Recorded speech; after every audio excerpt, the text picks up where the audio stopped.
Welcome, everybody, and thank you so much for tuning in to today's BECC webinar. I'm thrilled about today's speakers, and I'm very excited that you all could be here to join us today. You'll hear from our speaker in just a moment, but before we get started, I just wanted to tell you a little bit about how we all got here and what is bringing us to this session today. So my name is Ruben Sussman. I direct the Behavior and Human Dimensions program at the American Council for an Energy Efficient Economy, which if you want to be more efficient about it, you might call it ACEEE. In my capacity here at ACEEE, I also co-chair the Behavior, Energy, and Climate Change Conference, and I organize these webinars. So thanks so much for indulging me and of course the webinar, the conference itself. So before we get started, I do need to bring your attention to the fact that the early bird rates for the conference are going up after July 31st. So that's in just 2 days or 3 days, depending on how you count it, on Saturday. So be sure if you're going to register now, because prices are going to go up. And the full agenda is out now. So you have something you can check out while you are on your way to learning about the conference and registering. So register now, and if you like the kind of content we have here or that you've seen in other webinars, you'll love the virtual conference. Also, we need to extend a special thank you to all our conference sponsors. Without them, the conference wouldn't be possible, but also this webinar wouldn't be possible. So thank you so much to our sponsors. And if you or yourself are a sponsor and you want to get your logo up in front of dozens or hundreds of people in some cases during these webinars and the conference, please get in touch with me and let me know. All right, so Zoom tips. I'm sure that by now all of you are well familiar with Zoom because of the pandemic and whatnot, but in case you aren't, don't hit that microphone button. Please try to remain muted for the entire session, but we love seeing your webcam. So if you feel inclined, you may turn on your webcam and see everybody else. And along those same lines, this is a very sort of interactive session. For today's webinar, we've decided to use Zoom Meeting, which allows you to see everybody else who's here, to chat with them. And there isn't even a private Q&A box. I'll be watching the chat for your questions and your ongoing discussions. So let me know what you're thinking as our speaker is talking. And we'll have plenty of time for your questions at the end of the presentation.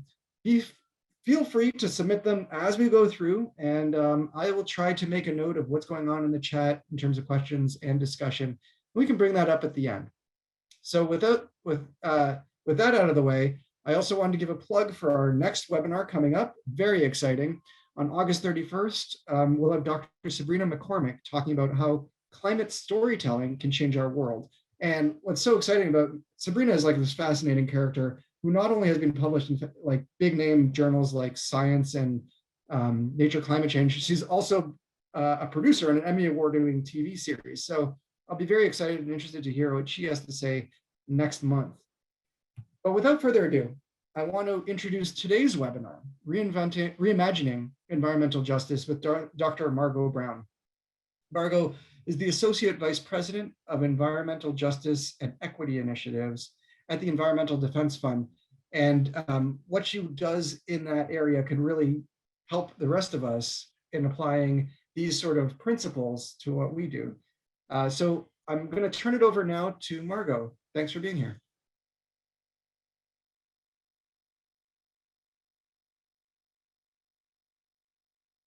And Margot, you're still muted, so hit that mute button. There we go. Thanks. Good afternoon, everyone, and thank you for inviting me to speak today.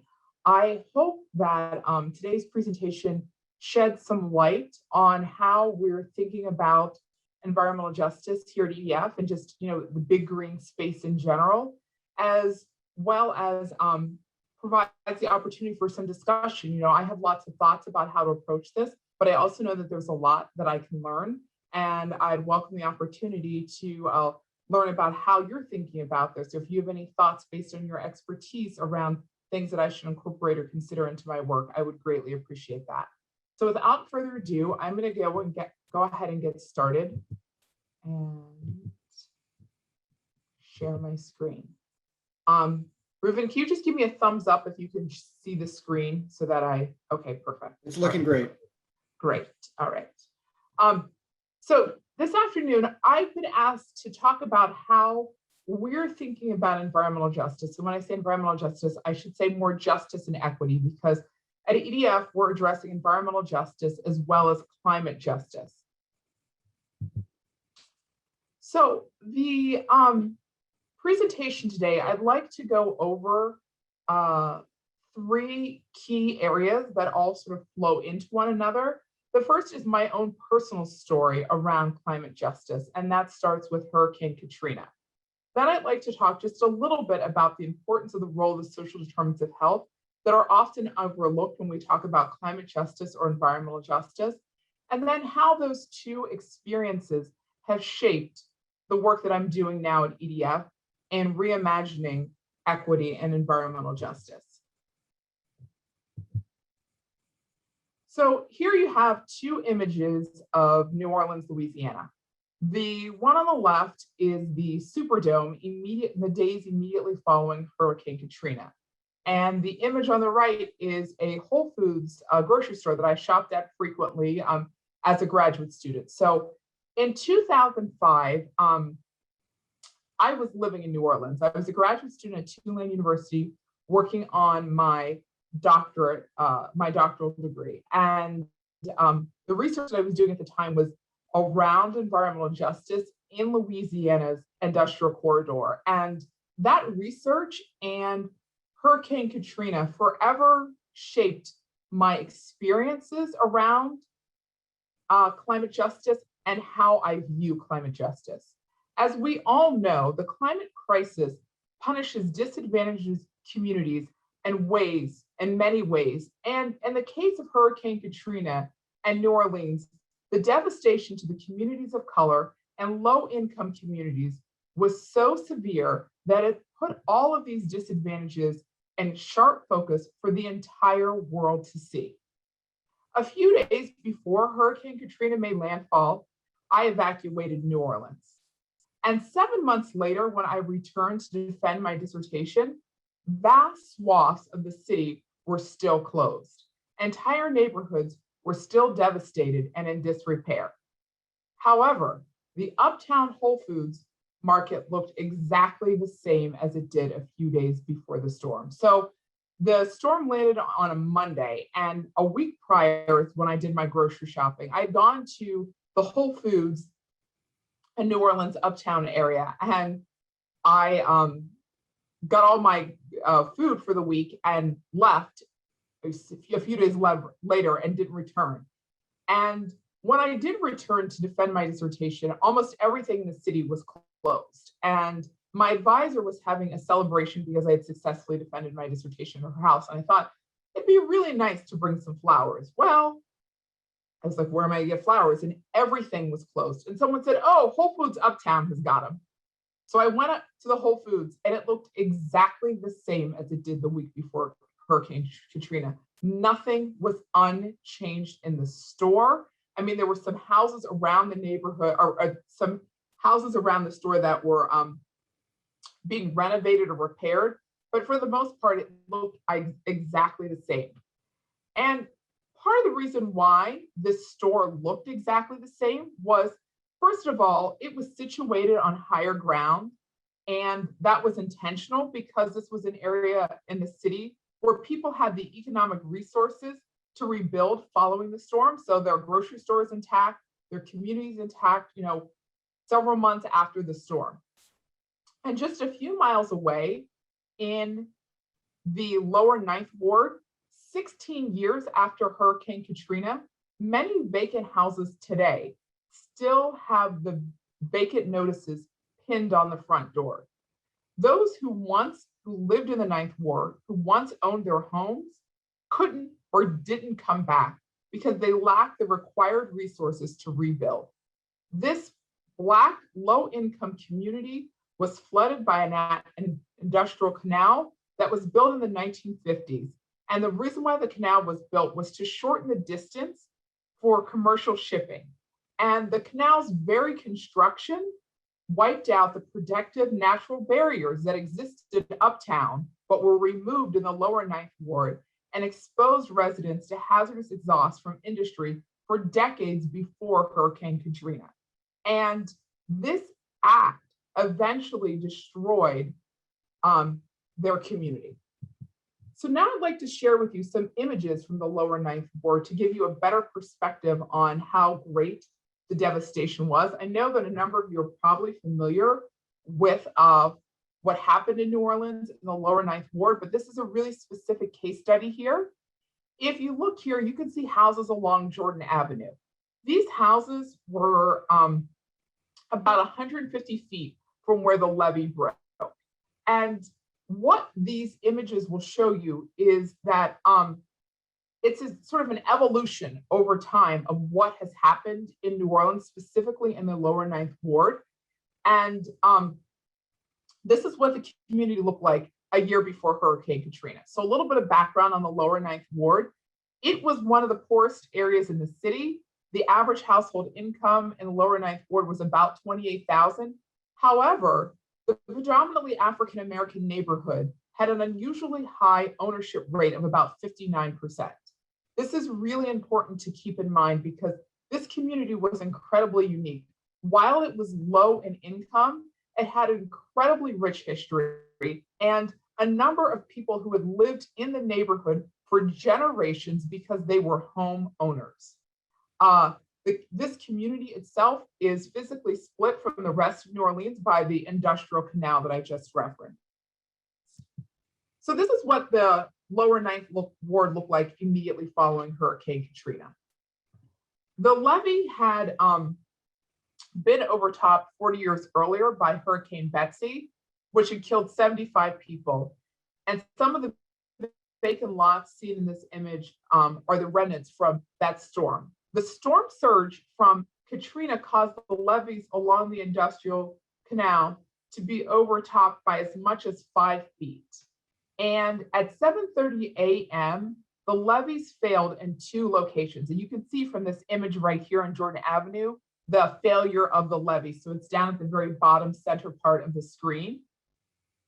And this southern breach in this composite image taken 11 days after the levees broke was 900 feet long. And the water entered this neighborhood with enough speed and force to push houses eastward off of their foundation. So if you can see in the upper portion of this slide, you see a lot of houses that are way, they're just sort of stacked on top of one another. And that was because of the sheer force of water when the levees broke. And there was an empty barge that was drawn through the breach and it settled along Jordan Romaine Street. So you can see that in the bottom right-hand corner. It's sort of that red bar there. And just 3 weeks after Hurricane Katrina, Hurricane Rita arrived. And this area was inundated with water again for about 5 weeks. So fast forward to 2010. And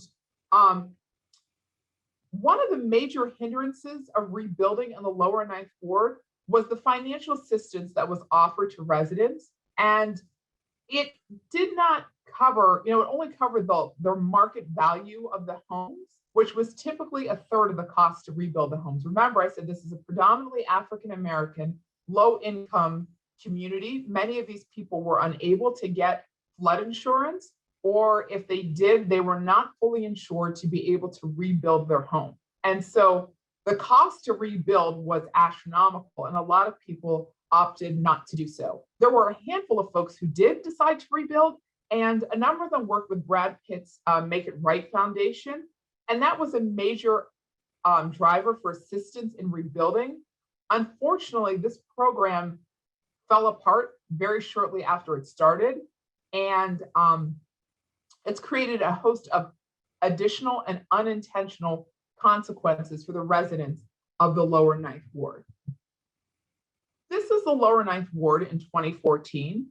And while much of New Orleans has regained its pre-Katrina population, less than half of the lower ninth ward has returned. There are sort of rising numbers of people in the lower ninth ward, but it is still not nearly. In 2019, I had the opportunity to return to New Orleans and specifically to the lower Ninth Ward. And as I said when I started this presentation, there are many, many homes within the lower Ninth Ward that still had like a FEMA posting on the door that's obviously very faded because it's been there for the last 16 years. And those homeowners and residents chose not to return. So one of the key takeaways from this presentation that I want you to remember today is where and how we build our communities impacts human health and our land, air, and water. And the way that I try to think about this is the social determinants of health. It is not a typical framework that is often used in the environmental space. And I think that is in part because I do have a background in public health and have a profound and deep understanding for the social determinants of health. If we take the individual who sits at the center here, we can use a person from a former resident of the lower Ninth Ward. As I stated at the beginning of this presentation, folks who lived in the lower Ninth Ward did not have high levels of economic stability. Most of the people who worked or lived in the lower Ninth Ward were members of the service industry in New Orleans. So that storm hit probably a few days before payday.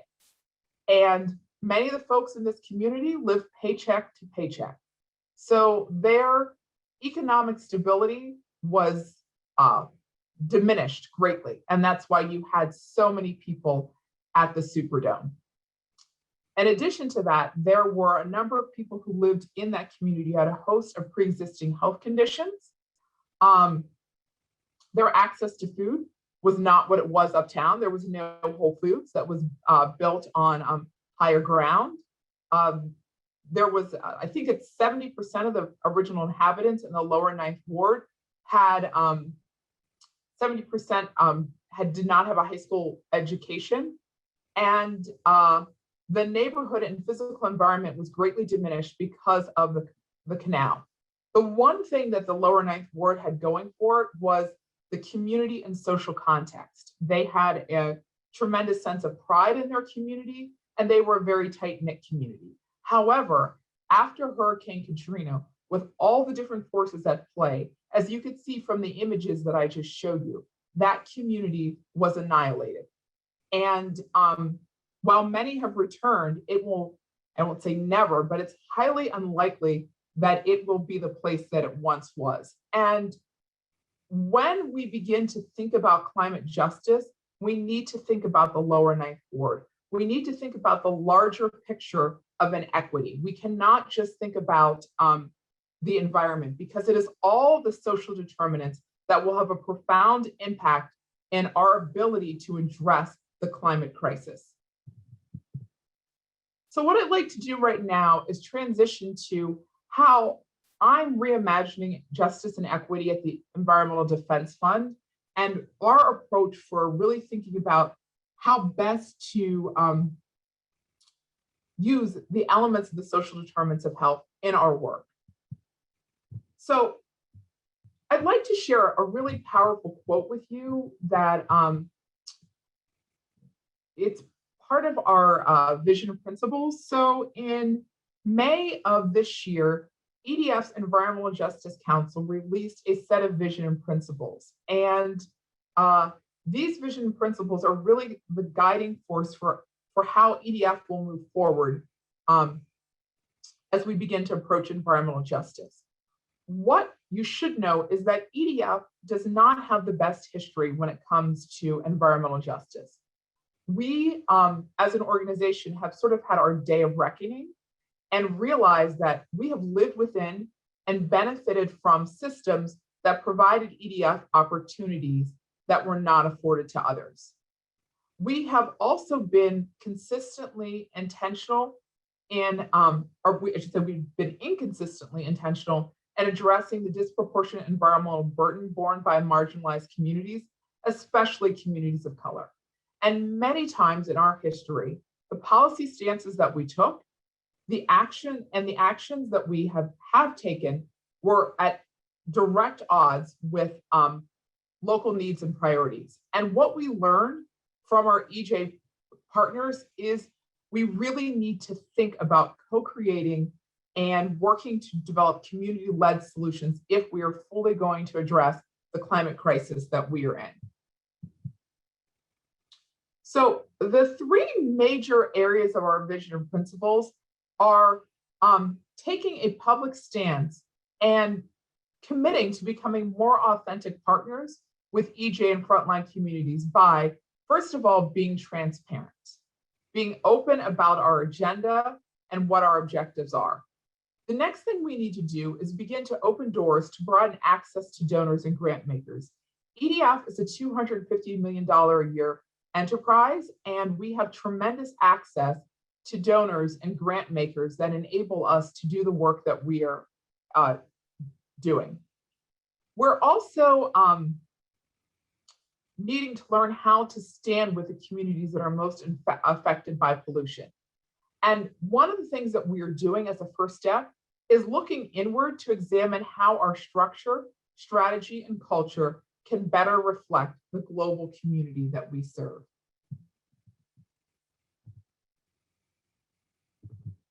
So one of the first things that we've done in addition to the vision and principles is we've developed our own definition of environmental justice. And there are two key words that when we think about environmental justice, and it's remedying and preventing.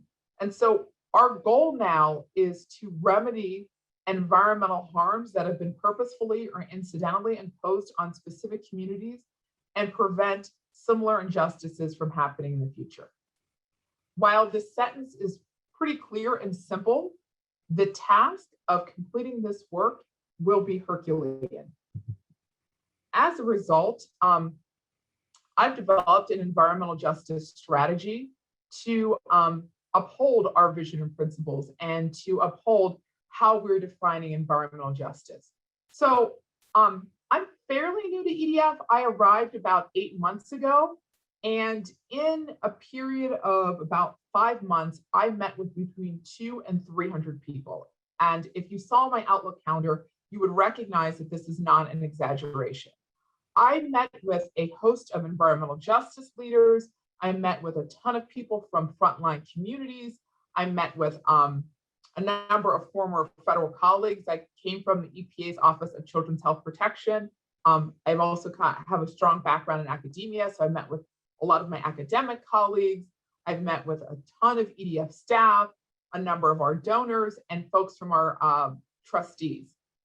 And with all of these conversations, what they did is they provided the foundation for the strategy you see here. And this strategy that I'm developing is going to be done in concert with environmental justice leaders. We're setting up an environmental justice advisory committee. This is something that EDF has never done. So as part of our strategy to address climate and environmental justice, we want to hear from the folks who are most impacted by climate and environmental justice.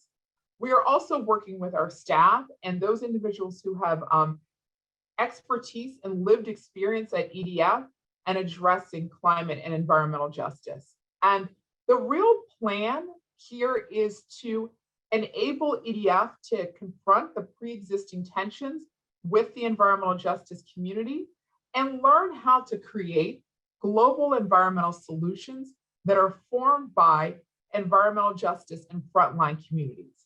And this effort is definitely not going to be easy. However, the potential benefits to solve our climate crisis are tremendous, in part because some of the immediate co-benefits, such as improved local air quality, may be more powerful politically than the longer-term climate benefits. The overall goal of this strategy is to establish a durable and comprehensive environmental justice approach that is integrated into EDF's work around the globe and strengthens EDF's capacity to partner with environmental justice communities to create lasting change. And that change will be done through these four key areas. The first is readiness, and this is organizational readiness. This is training, developing shared organizational goals, and program accountability. And the hope is this will foster and sustain the needed capabilities in EDF to begin to address environmental justice in our work. The next element is partnerships. And with partnerships, what we're doing is establishing targeted and authentic partnerships with environmental justice organizations, policymakers, NGOs, and business leaders to implement more equitable and community-centered solutions.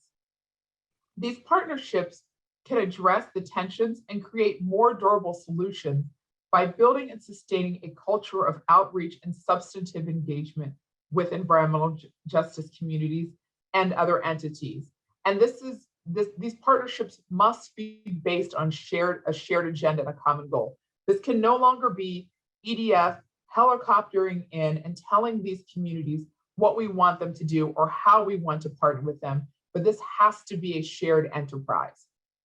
The next element of the strategy is systemic change. And this is where we're advocating for legal or policy changes to address the underlying causes of environmental equity, and where we leverage EDF's core capabilities in science, economics, advocacy, and corporate partnerships. And we're really going to need to learn as an organization how to build solutions utilizing economic forces and scientific research to achieve both global outcomes and local environmental and equity outcomes for environmental justice and frontline communities. And I honestly believe that these needed benefits are not mutually exclusive. They can go hand in hand, but they must go hand in hand as we work together with environmental justice and frontline communities and organizations to do this work. The final element of our strategy is capacity building. And this is where we're hoping to provide access to technical, organizational, and financial resources to EJ advocates through the co-creation of an environmental justice community capacity center that has received a generous commitment of support to EJ communities and allowing them access to technical and financial resources. What we're hoping to do through this center is leverage EDF's technical expertise as well as our relationship with launch and sustain this effort to meet community-driven goals. And by building capacity, the center will ensure that EJ communities have more than a seat at the table. They will have the required technical and financial resources to fully engage in the policy-making process. Oftentimes, I hear so many of my colleagues say, well, we need to give the EJ community or frontline groups a seat at the table. And a seat at the table is the floor. When you invite someone over to your house for a meal, you don't just give them a seat at the table. You give them a plate, you give them a cup, you give them a fork, a knife, a spoon, and a napkin. And we need to be able to not only give or cede, I should say, it's not giving, it's ceding our power to EJ communities and frontline organizations. But in ceding that power, making sure that they are equipped with the adequate resources needed to fully engage in policy and advocacy and decision making. So how do we get there? This is what I've just described is a massive undertaking. I don't want to pretend that this is going to take place overnight. This is at least a 5-year process here at EDF. And one of the first things that I'm advocating for, and I've already started building out, is staff training. And I'm literally calling it boot camp. And this is where our staff, not all staff, but about 40 to, I'd say 30 to 40 folks who are in a mid-level or mid-career range. These are people who are senior managers or directors at EDF, will be required, will be asked to sign up for the boot camp. In order to join the boot camp, they will have to come with an environmental justice or climate justice problem in hand that they are actively working on. And the goal is to work with these folks over the period of a year on their specific topic. So for 1 week, they will be engaged in a boot camp, and a boot camp that goes beyond learning about the history of environmental racism or learning about the history of environmental justice. a boot camp that requires individuals to work on their own personal trauma and to understand how that trauma plays out in their work. Another thing that you'll be asked to do another thing that our staff will be asked to do when they attend this boot camp is to learn how to become effective mediators. And not that they're mediating conversations, but it's imperative that they learn how to listen. So radical listening, appreciative inquiry, dealing with our own personal traumas are all the different things that will be rolled into this boot camp. And then we'll be working on all of these elements along with their projects that they're working on over a period of a year. And these 30 to 40 individuals will be broken down into pods where they will be learning and supporting one another. So this is a radical shift in training at EDF, because many of these individuals who are directors or are managers, they're the folks who work across the agency, across the organization, and they work from the top up and from the bottom down, because most of them are managing more junior roles, but they also have to interface with the AVPs, the vice presidents, and the senior vice presidents within the organization. So they're really going to be one of the first elements of catalytic change within EDF. Another area of focus is developing authentic partnerships. I spoke a little bit about this, but I want to give you a couple examples of what I mean by authentic partnerships. One is the Hip Hop Caucus's Think 100%. And this is an incredible organization that stands for solutions and justice for those who are most harmed by the climate crisis. But the way in which they're doing this is incredibly innovative. Think 100% has an amazing podcast called The Coolest Show. They've recently done some films that have been shown at major film festivals across the United States. And, when they came to EDF to think about ways to partner with us, one of the things that, we said is, we can advertise your films, or we can advertise your podcast. Again, that sort of thing is very superficial, and that's not really a partnership. One of the things right now that the Hip Hop Caucus will be doing is working on climate education and voting in the Hampton Roads area in Virginia. And what EDF would like to do is support their efforts by providing sociologists to go down and do pre and post analyses on their process. So we're helping the Hip Hop Caucus to learn, if you're doing this engagement around voting and climate, what elements work, what elements don't work? How does that translate into the next time you do this work, instead of just, we'll promote your podcast on our Twitter feed? Again, it's getting beyond the superficial and getting into something much deeper. Another example is the University of Maryland has their Community Engagement, Environmental Justice, and Health Center that is led by Dr. Shakobi Wilson. And we have already started partnering with Dr. Shakobi Wilson on a number of different projects. What I recognize, and I think a handful of my colleagues at EDF recognize as well, is we lack the expertise and the lived experience to do the kind of community engagement and environmental justice research that's needed to move the field forward, like someone such as Dr. Wilson. So it's imperative that we support his research in a meaningful way. And we're supporting his research, not saying, hey, we think you should work on fill in the blank, but what are you working on?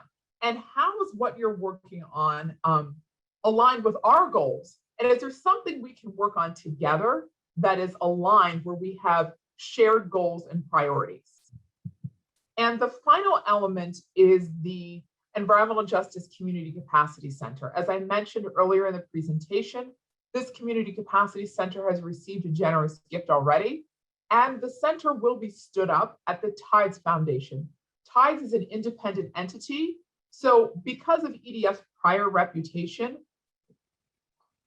I and others here at the organization feel it would be wholly inappropriate for EDF to stand up an environmental justice capacity center. So this center will be co-created externally at the TAGS Foundation with a separate environmental justice advisory council. So we'll be setting up two advisory councils. One is our internal one and one is for the capacity center. And so this center will be built by and for the environmental justice community. As I mentioned earlier as well, we'll be looking at financial capacity, technical capacity, and organizational capacity. While what you see in front of you is a summation of those 250 odd conversations I had, but this is just based on conversation. This is not based on reality. And so what this center ends up being will likely change dramatically because once we bring in the folks who are actually on the front lines, dealing with environmental justice and dealing with climate justice, they may say, hey, EDF, what we really need is you to double down and get us as much technical, scientific assistance as you possibly can. Or they might say, we just need funds or some combination. So what you see here is just a very high level concept that will evolve over time. So with that, I'm going to stop sharing my screen and I would welcome any questions that you have. Margot, thank you so much for telling us about EJF's work and about how important it is for us to include equity and justice, environmental justice issues in our climate work. I think most of the folks on this call come at this from the climate perspective, and it's really important for this community to understand the importance of environmental justice. We're now going to open it up to anybody who has questions. You can always type in the chat and responding to questions or chatting.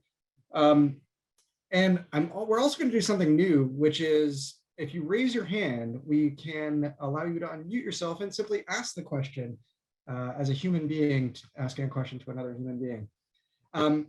So just to get things started, we do have a question from Colin Weigel, which I have to say, we're very fortunate to have him. He's going to be on one of the plenary sessions at BECC in November. Colin asks, he says, thanks for the great presentation, and do you have metrics that you prefer for defining communities with respect to environmental justice or for measuring progress towards environmental justice outcomes? For example, what metrics would you want to see in a visual display of health outcomes or pollutant exposure or small geographic scales? A lot of the folks on this call are into research and behavioral science. So that kind of question, I think, is important to the community. What do you think, Margot? That is an excellent question, Colin, thank you. And this is one of the things that we're grappling with right now at EDF, because we really don't have any baseline. So, I mentioned readiness, and the first thing that I'm doing at EDF is we're right now in the process of conducting a landscape analysis survey and a vision and principles alignment survey. So those are two separate surveys where we're trying to get a baseline of some of these metrics in terms of health outcomes and pollutant exposure, specifically related to what we are working on in EDF. So this is very tight. This is not like the broader environmental justice sphere. This is how we're addressing environmental justice and equity at EDF. Because this is a new survey that hasn't been validated, the hope is that this initial survey will be used as a baseline, and next year we will begin to validate these questions to find out if what we're measuring or what we're looking at is what we should actually be doing. Again, Colin, this is going to take some time. I mean, I am really trying to manage expectations here at EDF. I keep telling my colleagues or saying to my colleagues, do you want me to do this now or do you want me to do it right? And right is going to take some time, and getting real metrics that are actually meaningful that allow us to make informed decisions will probably take us a couple years to get there. Great, thank you. And we have a comment here from Rosie Sharp, who just says, it's fantastic programming. It's great to see deeper, longer-term commitments like the year-long boot camp and practicum. Very interested, she's particularly interested in seeing the results of the program and how it might be used as a model for other orgs. And this leads me to actually a question that I had, which is, about organizational behavior. And I see that you've decided to use this boot camp for sort of champions within the organization, training people within the organization to become champions. Can you talk a little bit more about organizational behavior and how change happens? How is change happening at EDF, and how can other organizations, instigate the same kind of change? Okay, that is a loaded question. I have a loaded answer. So give me just a second because I want to just write down a few points. I'm a big note taker. So Great, I like that.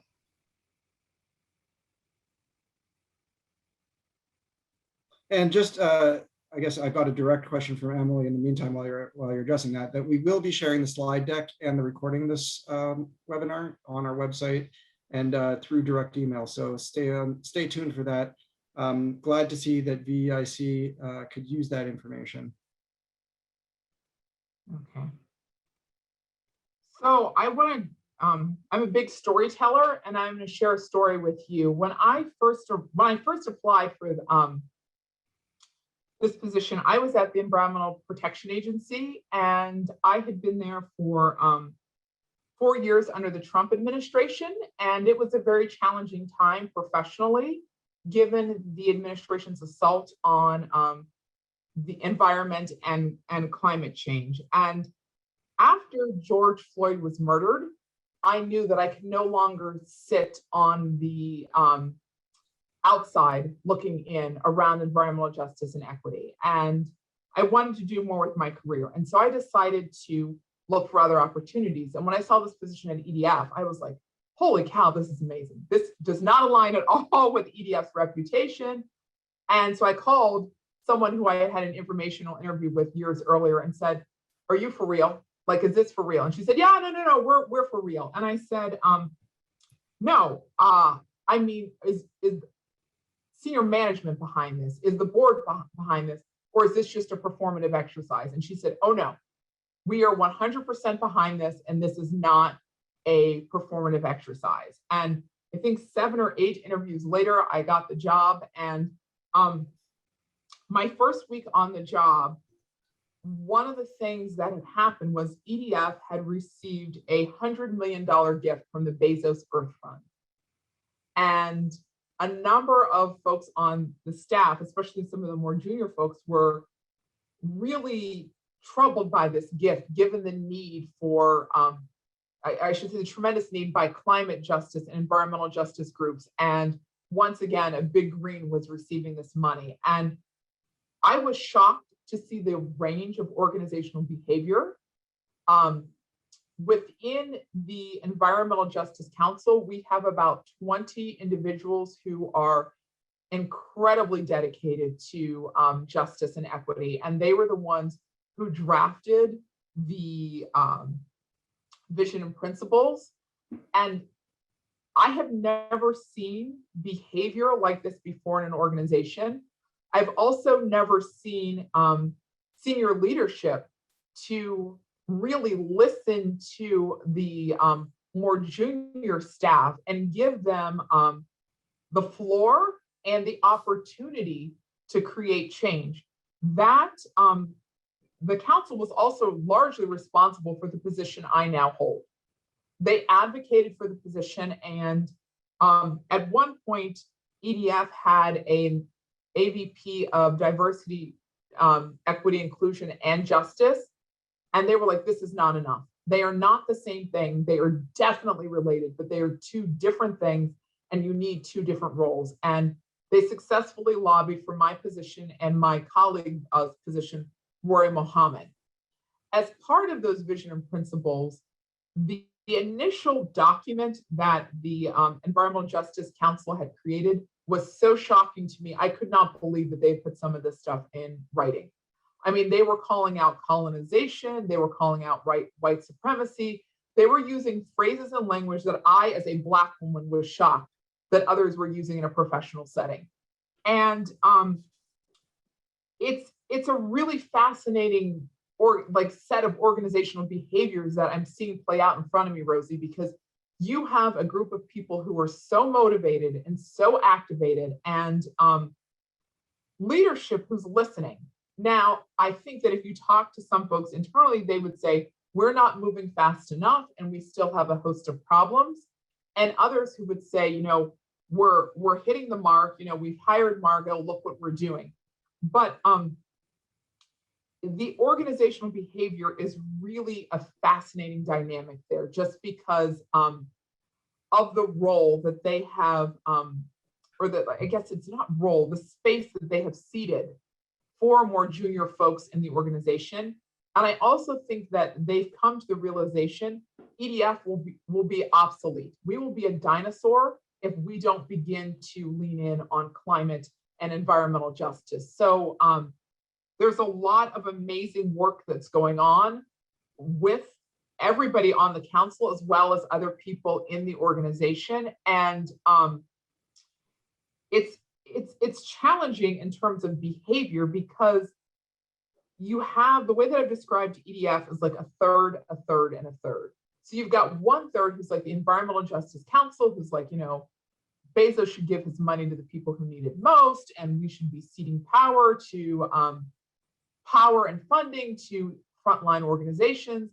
And then you have other people who believe it, but are, I don't know if this is where we should be going. This seems to be maybe a bridge too far. And then you have another third who are on that path to getting there. They're really trying, but they're not quite there yet. And that's the group that I'm really trying to work with in this next year, with this sort of boot camp/practicum experience, is really working with the folks who are on their way. I'm a big believer, again, I don't have a background in behavioral science or behavioral change, but I'm a big believer in bringing on the coalition of the willing. The example that I like to use is with my own children. I have 3. And if, one is having a temper tantrum, but the other 2 are sort of, one is gung-ho about what I've suggested, and the other one is kind of going along to get along. If we keep moving the train in the right direction, the one who is sort of like, I don't know about this, or is, having a full-on temper tantrum, will eventually pull it together and come along. I'd welcome your expertise on this sort of like behavioral model that I've observed as a parent, but I really believe that I have to work with the coalition of the willing. And my hope is that over time, those who are skeptical will begin to see the impact and the power of the work of their colleagues who have been brought into the fold, and that I will be able to turn these folks also into evangelists, and for them to be able to say, oh my gosh, look, I was working with this community and we've been trying to work with them for years. And now all of a sudden we have this incredible solution that I never thought we would have. And that's really the hope. So that was a very long-winded answer, Rosie, around talking about the sort of behavior that I see at EDF. And how I'm trying to approach it. And I have to say that as a behavioral scientist, I think that your intuition lines up nicely with the science behind that. The coalition of the willing, and demonstrating by getting a few folks on board is probably a very good strategy. So thanks for sharing that. And actually, your answer kind of leads me to my next question. And if anybody else has any questions, please put them in the chat, and or raise your hand. But my next question was just, if we could just take a step back. I know you mentioned that how surprised you were that EDF is, starting this position and taking such strong language.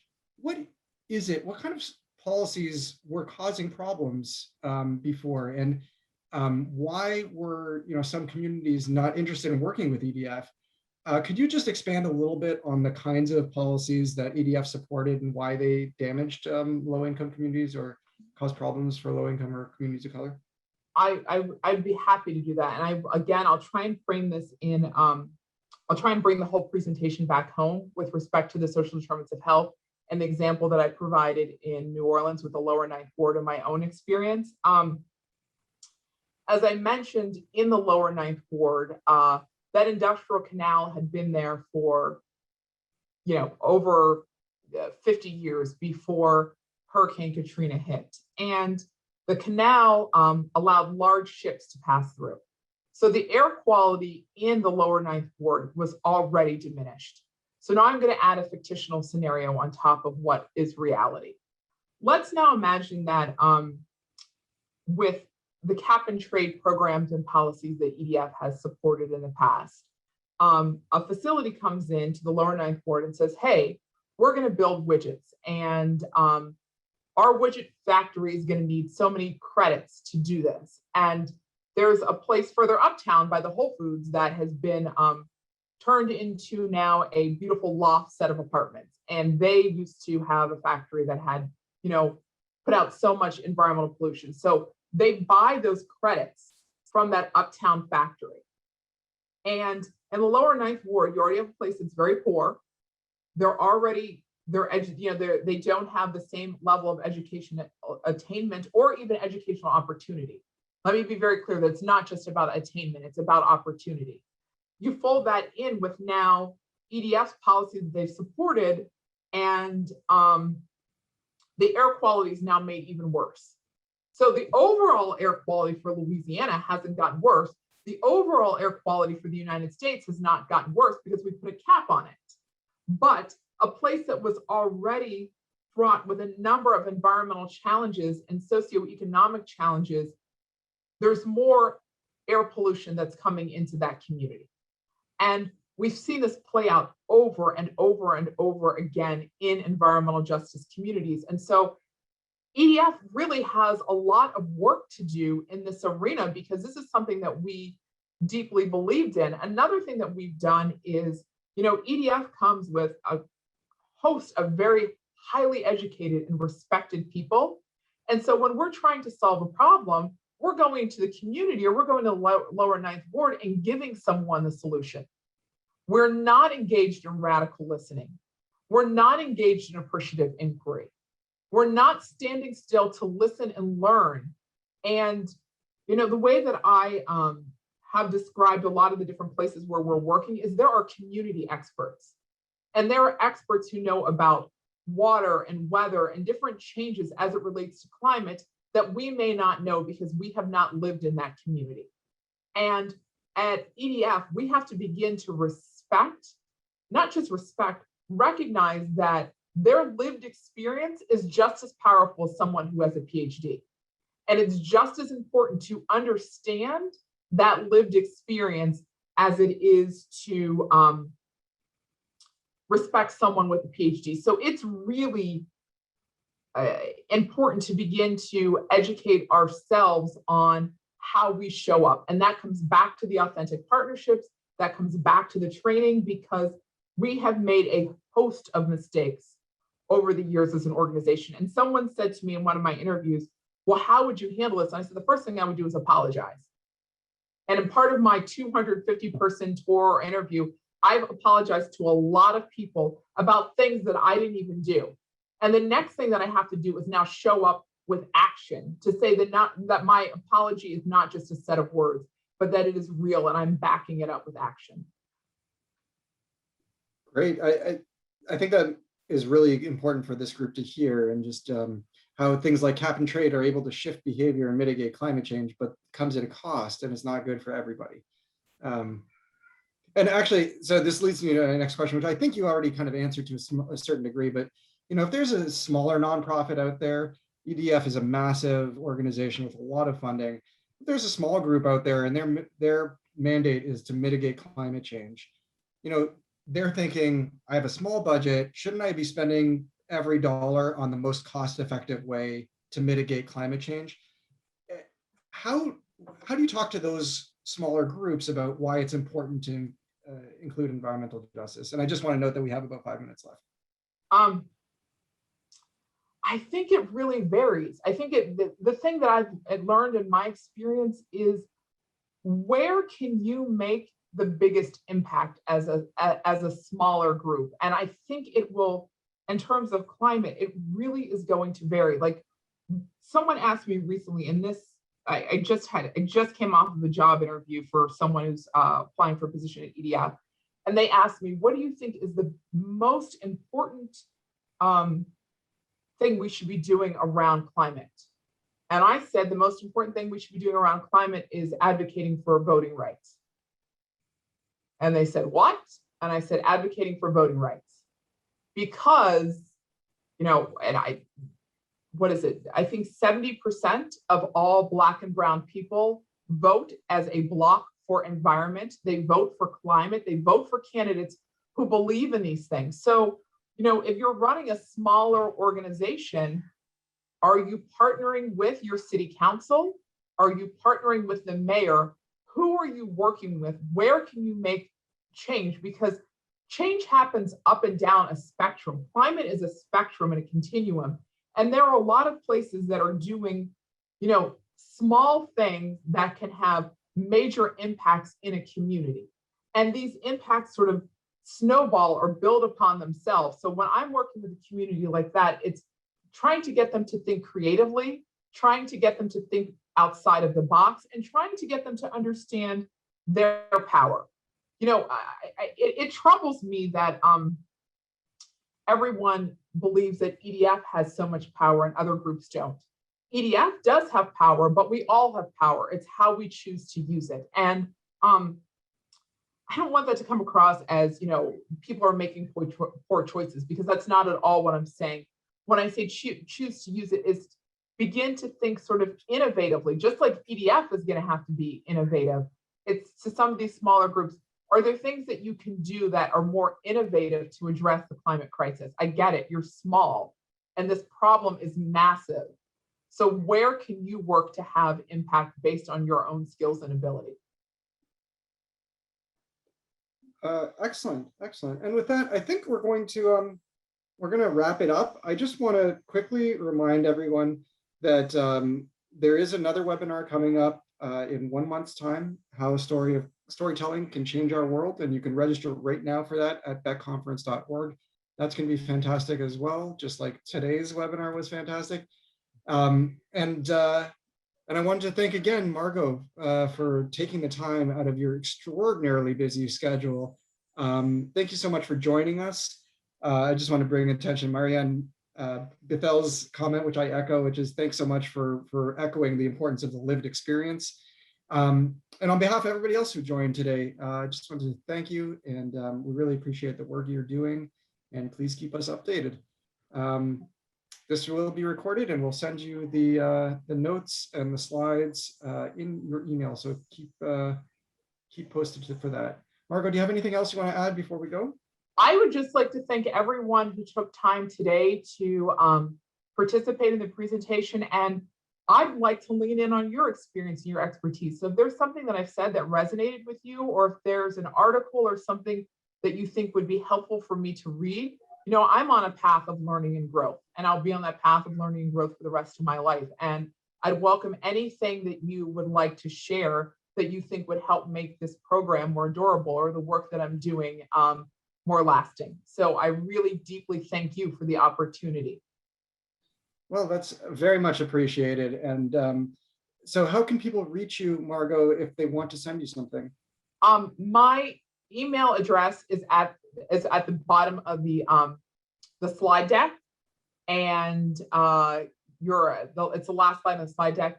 Please shoot me an email. I tell everyone, and Ruben can attest to this, and the squeaky wheel gets an oil. Getting in touch with me is a bit of a nightmare. It is not for a lack of interest, it is for a lack of time.